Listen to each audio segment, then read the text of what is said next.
Welcome to another season of Ventures. The usual disclaimer that I make in all of these rewards videos is still true. The rewards have not changed since season 4. So if you've seen pretty much any of my Ventures rewards videos, you don't need to watch this. But I will say one thing, these superchargers and Corey perk, whatever, they do change with this season. So these are the end of the rewards. We'll talk about all that later. And this video is more than rewards. It's evolved over the years. I'm going to be talking about loadouts, tips for finishing Ventures, tips for starting Ventures, an overview of the modifier, and everything related to this season. So disclaimer's done. If you're still here, let's get started. So these are the notable rewards. These are all the legendary ones. Cavson, I'm going to link this whole site down below, by the way, so you can check it out. He set it up so you can expand it. You can see all of the different rewards. This is how much Ventures XP is needed. I am still recording this in the previous season, so that's why it looks like this, but every mission you run gives you a set amount of Ventures XP, and getting all of that XP all the way up to 2.31 million is how you hit level 50. That is kind of the natural end of the Ventures rewards, is level 50. However,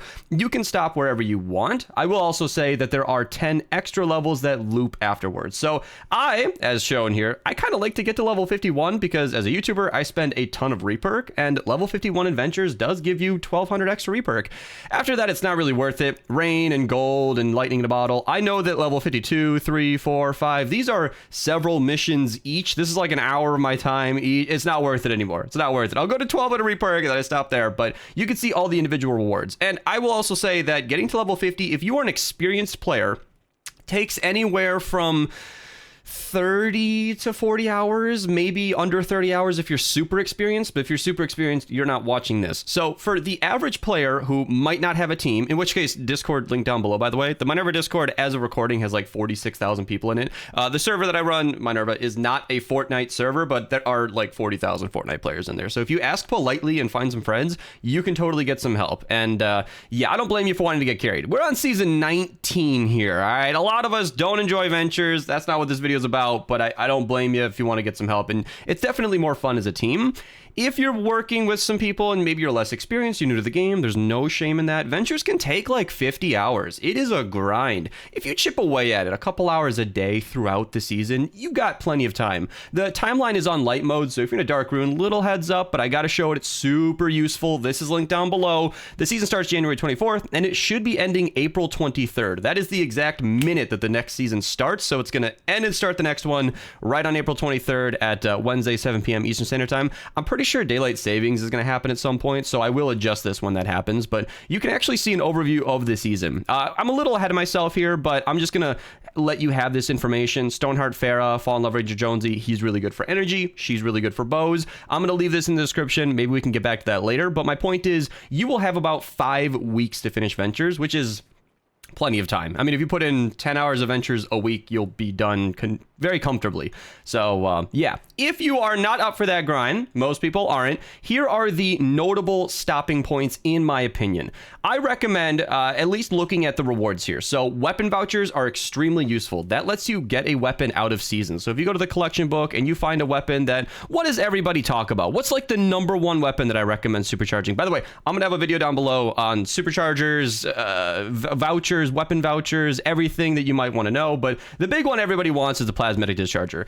With a research voucher, you can get this any time of the year. That's one of the main reasons people run Ventures. And same thing for the hero voucher. You can pick up any voucherable hero from the collection book if you hit level 20 in Ventures, which is actually really easy. The first 20, or I'll say 22 levels, might take you 5 hours or something, and it's super easy to get there. We'll talk about tips for running Ventures a little later, and it will tie into this, but that should not be a big deal. In fact, I'll just say it right now, just because it's relevant, and I don't want the newbies out there who don't enjoy Ventures to miss out on this. Oh, I can't show it. Well, when I'm at level 1, I can show it easier, but if you just queue the power level 15 missions, they'll give you all the most XP. You should be able to run those right away, and then you are not going to hit level 10. I want to direct your attention to right here. This is when you unlock the next zones. Maybe I can like zoom in. I know I'm recording on 1440p nowadays. Oh, that's great. Yeah, look at that. So level 10 is when you start to unlock 23 zones. So 15 is going to be your natural cap. If you do all the power level 15s on day 1 of Ventures, you should be about level 7.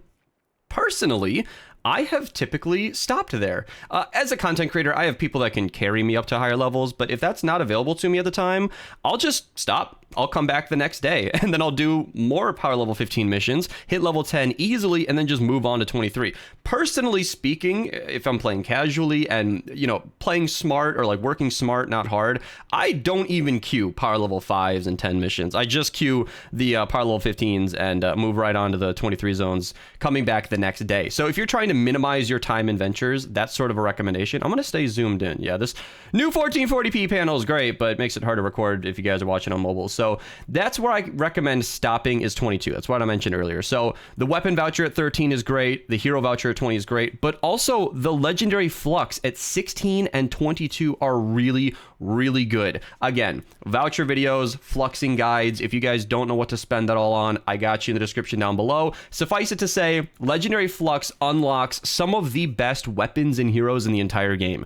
The 4 key examples I always bring up is like the vacuum tube bow and the neon, the vacuum tube bow and the xenon bow. It is a neon weapon, but the xenon bow is what it's called. The pot shot, and I think I'm forgetting the last example, but there are 4 key weapons I mentioned in the video. That's why I record videos, so I don't have to remember it forever, but those are now fluxible. They used to require vouchers, now they're fluxible. So I think that the legendary flux is as important as vouchers. I'm tripping on my words here, but that's important to get out, that level 22 is kind of where you want to stop if you really don't care about superchargers. And superchargers are completely optional. They give you about a 14.5% damage bonus to your weapons. They give you a little bit more health and shield and ability damage on your heroes.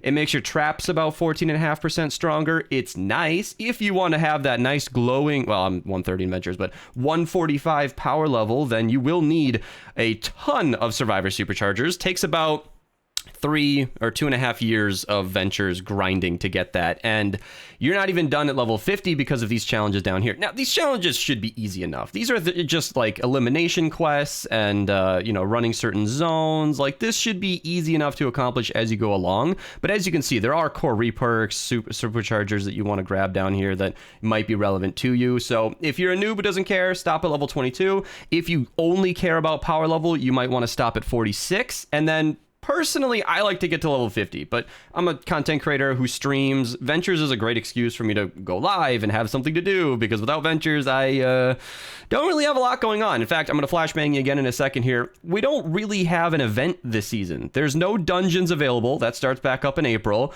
Frost Knight's gone. We don't have Hit the Road. Don't have Survive the Horde, unless Epic surprises us, in which case I can pin a comment, because, of course, I am recording this before the season actually technically starts. We're pretty much just getting War Games banners, which is a really dull season. It is a mini-boss season, which means we're going to be getting better rewards, more V-Bucks from our missions in general, which is nice. We're going to have all the different elements available, which is something, but that's kind of it. And so my point is, yeah, it's something for me to stream, but if you don't want to go that far, there you go. All right. So that's the basic overview of the rewards. I didn't really address core reperk at all. It helps you change the 6 perk on your weapon. So if you don't have affliction, you can do that. Or if you want a certain perk, the Art Deco weapons have a plus 44% damage to like nature, fire, water, and getting the correct 6 perk on that to match your element is pretty important. There are a ton of uses of core reperk. In fact, my core reperk spending guide doubles as an overview of every 6 perk in the game. So even if you don't care about core reperk and you just want to know what the best 6 perks are, definitely check out that video. It's all going to be linked down below. Super useful resource. All right, so you know the rewards, you know that you're in, you want to hit level 50. How do we actually finish ventures fast? The first tip I actually like to bring up, I gotta zoom out again here, is actually the very first mission, which is complete a mission in the Flannel Falls zone. I highly recommend queuing anything other than a Fight the Storm, because it's your very next mission. So queue anything. Typically a resupply mission is perfect, because you're going to start with an empty inventory and you're going to need a farming loadout. This sort of doubles in with my loadouts video. I think my first mission of the season was like a Teddy / farming build. I played a little casually, but farming loadout, super useful. I think I covered that in this video here. This playlist will be linked down below if you guys want good loadouts for this season. I don't really make new loadout videos every year because I'm just repeating myself. I know this was 2 years ago, but it's perfectly good information. It'll tell you exactly what you need. Don't worry about about it, it says season 4. It hasn't changed. It hasn't changed. Those loadouts are still solid. So throw on a farming loadout, do a resupply if available, or whatever mission can be easily done, then do fight the storm, then do retrieve the data. That way you don't have to run the same mission twice, because I showed you that XP that it gives you. This timer means you can only get this XP once. So you want to minimize repeating missions if possible, but it's not the end of the world. If you have to repeat a mission, it's fine. So on that note, I also want to link this video here down below. This is my guide on how to get Ventures XP fast. This was recorded in Hexylvania, but it's the exact same information. It talks you through going through missions quickly, the importance of, like, if you want to play as few missions as possible, you can spend blue glow to increase the difficulty. That'll give you more XP. Little tips like that. This whole video goes through all the different things you want to know just to get through Ventures as quickly and efficiently as possible. I know 20% of you actually enjoy Ventures, so you might not want to go as quick as possible, but I don't know. I don't know who you guys are. I also want to mention, as for the obviously I'm going to flashbang you here, the actual modifier for this season. The reason I'm mentioning it way at the end of the video is because it's not that interesting. It's the escalation modifier. Every X amount of eliminations as a team, you just kind of burst a bunch of nature damage, then you burst a bunch of fire damage, then it bursts a bunch of dance, and then it freezes them, and then you do more damage. Or no, the burst does more damage. Yeah, it doesn't really change how you play. In my loadouts video, I suggest a lot of close quarters combat builds like Dragon Slash, melee, shotgun, just so that you're in range of enemies when that burst happens, but you can't totally control when it sends out that damage, so it's not really that essential. So yeah, it's a modifier. It exists. It's kind of a dull season. I won't sugarcoat it, but there you go. There's my overview on all the rewards. Episode number 19 of this series. So if this was helpful, subscribe. I appreciate it. Leave a like on the video. Check out one of the recommended videos at the end here or in the description down below. Like I said, it's going to be loaded with good information that we will absolutely want later. I even reference these rewards throughout the season periodically because it's really good to know. So yeah, see you guys in the next one, and thanks for watching.